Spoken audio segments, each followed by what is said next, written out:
नमस्कार, मी सचिन धुमाळ. आपण पाहतात news state Maharashtra. News state महाराष्ट्राचा आपला लाडका आमदार कोण या अनुषंगाने आपण आज शिरूर हवेली विधानसभा मतदारसंघातील नागरिकांशी चर्चा करणार आहोत. त्यांच्या समस्या जाणून घेणार आहोत. त्यांचा लाडका आमदार कोण, त्यांची कुठल्या उमेदवाराला किंवा कुठल्या आमदाराला पसंती आहे हे आपणच जाणून घेणार आहोत.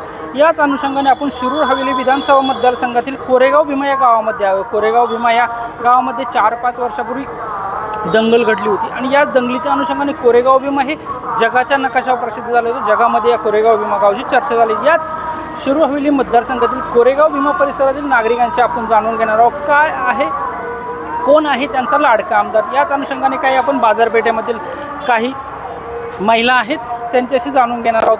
काय सांगाल, कसा आहे बाजार, काय आहे लोकांच्या प्रतिक्रिया? चांगले एकंदरीत शेताला बाजार सध्या आहे. बरं, आता विधानसभेची निवडणूक येणार आहे, कोण असेल तुमचा लाडका आमदार? अशोक बापू. अशोक बापूच का? हां, चांगली कामं करतात. कुठले अशोक बापूंनी अशी ठोस कामं केली आहे तुमच्या मतदारसंघामध्ये? रोडची कामं केल्यात. नक्कीच. दुसऱ्या देखील आहेत आपल्यासमोर. काय जाणून घेणार, काय काय विकता तुम्ही? बरं, बसायला आला. काय तुमच्या भागामध्ये कोरेगावमध्ये समस्या होत्या, कोण असेल तुमचा आमदार? अशोक बापू पवार. का अशोक पवारच का असेल? ते सगळी कामं व्यवस्थित करतात. रोडची याची सगळी काय कामं केली अशोक पवारांनी तुमच्यामध्ये? सगळे तर रोड, डांबरी रोड हे सगळे केलेले आहेत. निधी आणि भरपूर कामे केलेली आहेत. नक्कीच. आपण आता नागरिकांशी जाणून घ्या. तुम्ही कुठून आहात, कुठले आहात? पाथर्डी अहमदनगर. किती दिवस झाले इथे आहेत? 6 महिने झाले. ठीक आहे, तुम्ही नवीन आहात. आपण काही महिलांशी देखील जाणून आहोत. मावशी येतात का? किती वर्ष झाले इथे राहत आहे? इथं आम्ही 8-9 वर्ष झाले माझा धंदा टाकते. काय आहे बाजार, कसं काय सध्या आहेत का शेतकरी बाजाराला? काय पावसामुळे काय? पावसामुळे शेतकरी म्हणते पावसाला माल काढायला येत नाही, आम्हाला 2 रुपये वाढून दे, 3 रुपये वाढून दे, आम्हाला परवडत नाही असं म्हणते. तर पण आम्हाला तर कमी जास्त करून घेतात.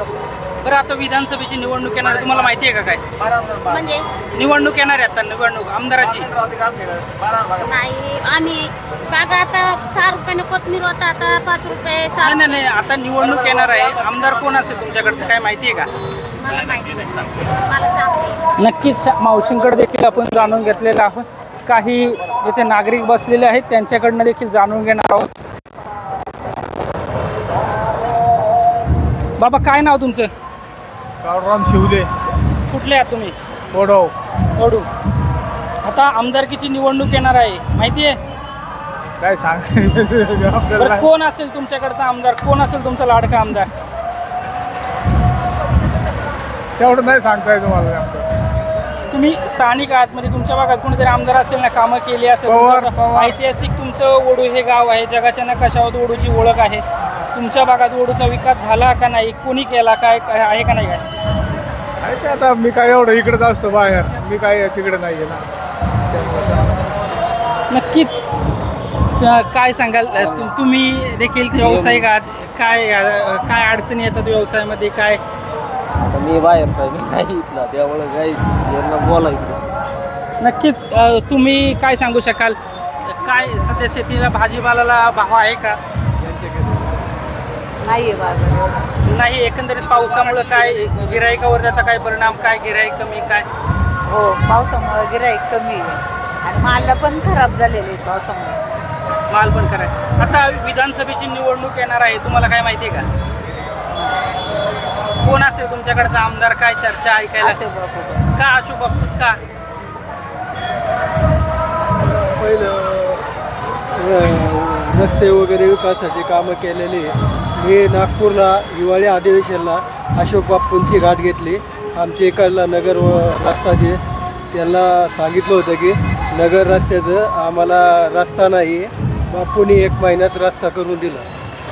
नक्की बापूंनी काम करा. हो. बाकीचे विरोधक पण म्हणतात आम्ही कामं केली, विरोधकांचं काय?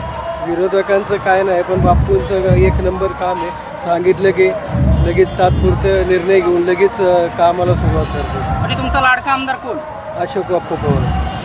नक्कीच. आता यांनी देखील सांगितलेलं आहे की बरीचशी विकासात्मक कामे अशोक पवारांच्या माध्यमातून झालेली आहेत. आता इथे एक व्यावसायिक आहेत. बाबा किती व्यवसाय करताय? व्यवसाय आपला आहे 10 वर्ष झाला आता. म्हणजे काय पाऊस पाणी गिराईक कसं काय? गिरायकाला श्रावण महिना आहे सध्या, हा त्यामुळे गिरायक कमी. बरं, काय विधानसभेची निवडणूक येणार आहे काय माहिती आहे का तुम्हाला? आता काय माहिती अशोक पवारच आपल्याकडे येणार आहे. अशोक पवार येणार का? अशोक पवारच काय येणार आहे? कामं होतील बैलवर. काय कामे केली अशोक पवार? अशोक नळाची कणायची नाही तुम्हाला, रस्त्याची कामं झाली. तुमचं गाव कुठलं? आमचं कोरेगावच. कोरेगाव मध्ये कुठली कामं झाली काय अशोक पवारांच्या माध्यमातून? काय हे काय ते गाठाचे काम झाली, सडकाची कामं झाली काय, आणि बारकेल कुरकुर चालू आहे सर. मग तुमचा लाडका आमदार कोण? लाडका आमदार अशोक बापू.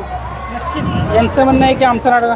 काय सांगाल, तुम्ही बाजारामध्ये खरेदीला आलेला आहात, काय सांगाल तुमचा लाडका आमदार कोण? कोण तुमच्या आमदार गावामध्ये विकास कामे झाले? आतापर्यंत जेवढे आमदार झाले त्या आमदारामध्ये सर्वात जास्त विकास कामं जर कुणी केली असेल ते अशोक बापू पवार यांनी. आणि एक अभ्यासू नेतृत्व शिरूर तालुक्याला जे लाभलंय की ज्यांनी अनेक प्रश्नावरती मंत्रालयामध्ये लक्षवेधी मांडले. आज त्यांनी संभाजी महाराजांच्या स्मारकाला एवढा मोठा निधी कुणी मिळवून दिला होता, आतापर्यंत त्यांनी मिळवून दिला. आणि आरो सारखाची नदीच्या कडेने जी गावं आहे तिथं स्वच्छ पाणी आरोच्या माध्यमातून त्यांनी उपलब्ध करून दिले. आज बायोमेट्रिक सिस्टीम असेल रेशनिंगची, ती त्यांच्या माध्यमातून या ठिकाणी आज बायोमेट्रिकच्या माध्यमातून रेशनिंग लोकांना मिळायला लागलं.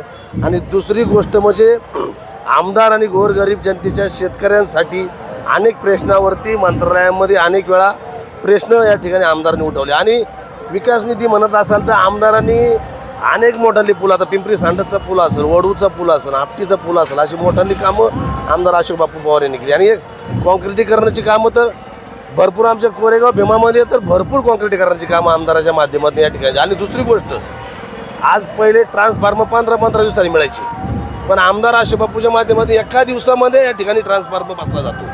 आणि राहिला प्रश्न कारखान्याचा, हे ते जाणून बुजून अशोक बापूला त्रास देण्याचा प्रश्न आहे. कुठल्या कारखान्यावरती कर्ज नाही. आमदारांना वाटतं का आपला कारखाना शेतकऱ्यांना बंद पडावा? बाकीच्या कारखान्याला डबल कर्ज दिले 2-2 वेळा. आम्हाला एकदा सुद्धा जाणून बुजून त्रास देण्याचा प्रश्न आज आमदाराला त्रास दिला जातो. आणि म्हणून त्यांचा कारखाना आज त्यांनी बंद पाडला. विरोधकांचा आरोप आहे की अशोक पवारांचं षडयंत्र आहे, त्यांनीच तो कारखाना बंद पाडला. मला सांगा, महाराष्ट्रातल्या कुठच्या कारखान्यावरती कर्ज नाही? कुठल्या कारखान्यावर कर्ज नाही? लिस्ट काढा, किती कारखान्यावरती कर्ज आहे आणि किती कारखान्यावरती कर्ज नाही. असा एकमेव कारखाना आहे अशोक बापूचा. अशोक बापूच्या कारखान्यात जेवढं कर्ज आहे त्याच्या 4-4 पटीने बाकीच्या कारखान्यावर कर्ज आहे. मग अशोक बापूच्या कारखान्यात तुम्ही का कर्ज द्याय ना? फक्त तुमच्याकडे आलो नाही म्हणून. आमच्याकडे या म्हणजे कारखाना चालू करतो म्हणजे काय? दडपशाहीचाच प्रकार आहे ना. आणि एक लक्षात ठेवा, आमदार अशोक बापू सारखं अभ्यासू नेतृत्व शिरूर तालुक्याला लाभले आणि तसा चेहरा आता तालुक्यात दुसरा कुणी नाही. म्हणून आमदार अशोक बापूची आम्हाला गरज आहे. नक्कीच. म्हणजे तुमचा लाडका आमदार कोण? अशोक बापूच. नक्कीच. काही तरुण मुली देखील आहेत त्या भाजी खरेदीसाठी आलेल्या आहेत. तर तुम्ही मतदान किती वर्षापासून करता? 4 वर्ष. जस्ट 18 कंप्लीट झालेत मला. म्हणजे तुमचं पहिलंच मतदान असेल? माझं तिसरं आहे. आता तुमचा लाडका आमदार कोण असेल येत्या विधानसभेमध्ये? का अजून काय त्याचं ठरलेलं नाही? तरी पण तुम्हाला कोण वाटतं, जी काही आता चर्चेमध्ये नावं आहेत त्यांच्यापैकी आमदार कोण असेल? तुझं तर पहिलंच मतदान आहे, म्हणजे तू आमदार निवडताना काय पाहणार आहे? त्यांनी जनतेची थोडीशी तरी काळजी करावी. आता इथून जाता वेळेस बघा, सगळी असला रोड आहे की चालताही येत नाही. आता मी पोस्ट ऑफिसमध्ये काम करते, मी वाडेगावच्या साईडला असते, तिकडं रोडही नाही आहेत व्यवस्थित. पत्र वाटायला जायचे कशा? विषय तो होतो ना. तर मग जनतेला कुठेतरी आम्हाला पण सुविधा द्यायची आहे त्यांना. म्हणजे तुझ्या आमदाराकडनं अपेक्षा आहे, पण तुला असं कुठला चेहरा वाटतो की हे आमदार हे पूर्तता करू शकतील? असे काय असेल ना, जी काही आमदारांची नावं आहे आता शिरूर हवेलीचं विधानसभेमध्ये जे काही मला नक्कीच त्या तरुण मुली होत्या, त्यांच्याकडनं की भावी आमदाराकडून कामे झाले पाहिजे अशा अपेक्षा त्या व्यक्त करतात. काय सांगाल, तुमच्या मतदारसंघामध्ये आता विधानसभेची इलेक्शन होणार आहे, या विधानसभेच्या इलेक्शनमध्ये तुमचा लाडका आमदार कोण असेल? अर्थात आत्तापर्यंत आढावा घेऊन माझ्याच नव्हे तर जनतेच्या मनातला लाडका आमदार, पुढील आमदार सुद्धा माननीय ॲडव्होकेट अशोक बापू पवार हेच असणार आहेत.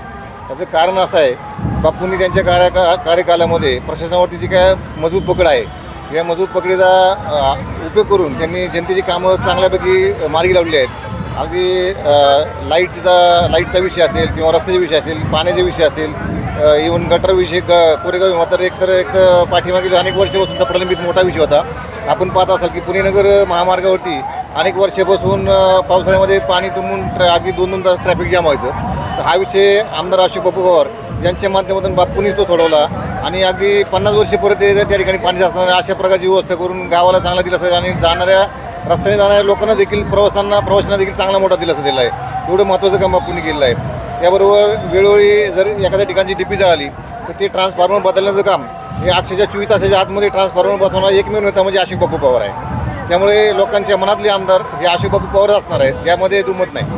नक्की विरोधक देखील प्रचार करतात की अशोक पवारांची कुठलीही कामे नाही आहे, ते खोटे श्रेय घेतात. यावर काय सांगाल? नाही, विरोधकांचं कामच आहे की विरोधकांमध्ये जाऊन बोलणे किंवा सत्ताधारी आमदारावरती टीका करणे.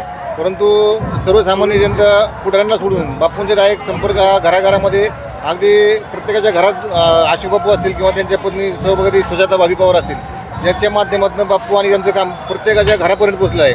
त्यामुळे लोकांनी विरोधकांनी किती आरोप करू द्या त्याचा काही परिणाम होणार नाही. आत्ता आपण पाहिलं लोकसभेला मागच्या वेळेस जे काही लीड होतं त्यापेक्षाही मोठ्या अगदी जवळजवळ सुमारे 1.5 लाखाच्या लीडनी आमदार अशोक बापू पवार आणि त्यांच्या सर्व सहकार्यांनी मिळून या लोकसभा मतदारसंघातून अमोल कोल्हे साहेबांनी लीड दिलं आहे. त्याचा परिणाम असा होणार आहे की पुढे देखील या लोकसभा मतदारसंघात सर्व आमदार हे महाविकास आघाडीचे असतील आणि ज्या ठिकाणी शरदचंद्रजी पवार साहेबांच्या पक्षाचे लोक असतील त्या ठिकाणी त्याच पक्षाचे लोक 100% निवडून याची सर्वांना खात्री आहे. नक्कीच, म्हणजे तुम्हाला अशी खात्री आहे राज्यामध्ये महाविकास आघाडी सत्ता येईल? 100%. एकंदरीत पाहता भाजपचा जो काही कार्यक्रमाचा जे काही कामाचा लोकांनी पाहिलेलं आहे की कामं काय प्रकारे चालू आहेत किंवा भाजप किंवा महायुतीचं काम हे विकास न करता पुरवठे करण्यामध्ये यांचा पूर्ण कार्यकाळ चाललेला आहे. कोणाचे पक्षी फोडा, कोणाचे आमदार फोडा या माध्यमातून त्यांनी सत्ता स्थापन केली, परंतु या ठिकाणी लोकांची कामं होताना दिसत नाहीत. नक्कीच आपण अनेक नागरिकांशी संपर्क साधला, अनेकांशी आता काही व्यावसायिक आहेत त्यांच्याशी देखील संपर्क साधण्याचा प्रयत्न करत आला. काय सांगाल, कसं काय बाजारात गिराईक कसं काय? ती मॅडम नाही तुम्ही इथं असताय, गिराईक आहे की नाही? आहे थोडंफार आहे. पावसाचा काय परिणाम? पावसाचा परिमाण ही काय वाऱ्याने उडत आहे, ती पालत्या जावं असं होतं. म्हणजे तुम्हाला बाजारासाठी शेड बीड अशी काही सुविधा इथे मिळायला सुविधा पाहिजे ना, सगळ्याला सुविधा पाहिजे ना. मग यासाठी तुमच्या मनातील आमदार कोण असतं? तुमचं मतदान आहे ते? नाही, आपलं नाही मग. तुमचं मतदान आहे ते? तुमच्या मनातील आमदार कोण असेल?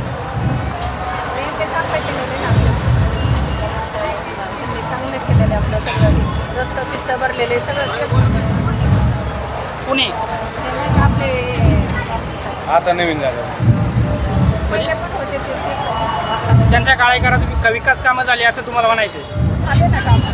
विरोधक तर म्हणतात त्यांच्या काळात विकास कामं झाली नाही. तसं नाही, आता हे नाही, हे सगळं सुधारणा केली की आपल्याला चांगलं. नक्कीच आपण आत्ता अनेक नागरिकांच्या प्रतिक्रिया जाणून घेतल्या, त्यांच्या मनातील आमदार जाणून घेण्याचा प्रयत्न केला. यावेळी अनेक नागरिकांच्या बोलण्यातून सत्ताचे स्थानिक आमदार अशोक पवार यांना पसंती देत असल्याचे नागरिकांकडून पाहायला मिळत आहे. Sachin Dhumal, news state Maharashtra, Pune.